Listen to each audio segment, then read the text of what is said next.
এরপরের ধাপটা কি হবে সেটা পড়ার আগে একটা কথা বলি তোমাদের, একটু তোমার সাথে মিলাই দেখো।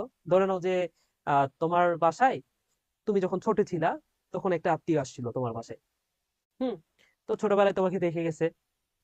এখন তুমি বড় হওয়ার পরে আবার যদি ধরে নাও যে ৫-৭ বছর তোমাকে দেখে নাই, তো ৫-৭ বছর পরে সেই আত্মীয়টা যদি আবারও আসে তোমার বাসায়, বলে না, এইভাবে বলে না যে ও মা গো কত বড় হয়ে গেছে। হ্যাঁ, তোমরা যারা আছো তোমাদেরকে এইভাবে বলে না যে ও মা গো কত বড় হয়ে গেছে।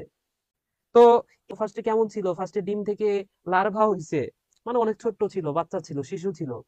এরপরে কি হয়েছে, পিউপা হয়েছে। পিউপার পরে যখন বড় হয়ে যাবে, পূর্ণাঙ্গ হয়ে যাবে, তখন এটাকে বলা হয়, ওই যে ও মা গো পড়ছো না, এটাকে বলা হয় ইমোগো। বুঝছো? এই পূর্ণাঙ্গ বলা হয় ইমোগো। তোমরা দেখি গার্লফ্রেন্ডের কাছ থেকে পারমিশন নাও।